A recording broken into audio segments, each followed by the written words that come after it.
Assalamualaikum warahmatullahi wabarakatuh.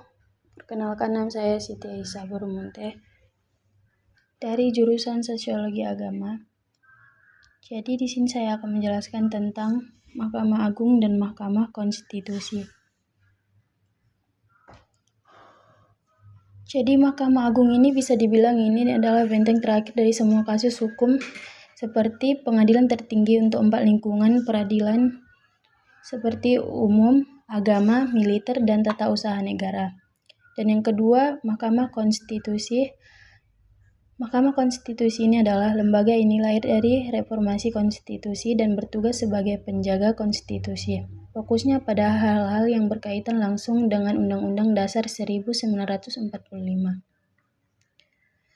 Jadi Mahkamah Agung ini memastikan semua putusan pengadilan di seluruh negeri sudah benar secara hukum acara dan materi.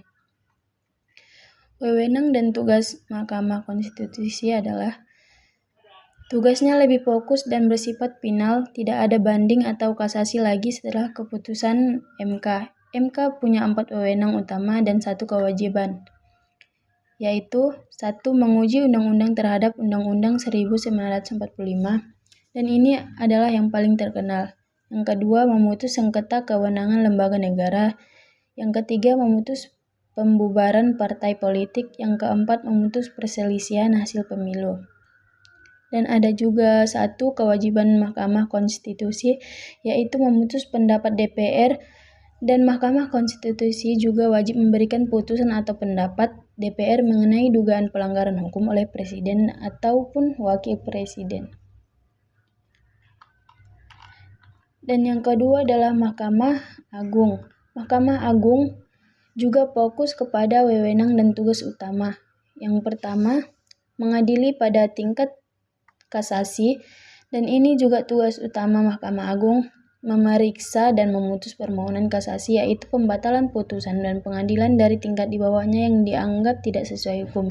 Yang kedua, menguji peraturan di bawah undang-undang, yaitu berwenang menguji peraturan perundang-undangan di bawah level undang-undang seperti peraturan pemerintah atau peraturan presiden terhadap undang-undang. Ini juga sering disebut seperti judicial review tingkat peraturan. Dan yang ketiga, wewenang lain termasuk memutus sengketa kewenangan mengadili antara pengadilan dan permohonan peninjauan kembali putusan yang sudah berkekuatan hukum tetap. Jadi Mahkamah Agung memastikan semua putusan pengadilan di seluruh negeri sudah benar secara hukum, acara, dan materi. Mungkin sampai situ saja yang dapat saya jelaskan. Lebih dan kurangnya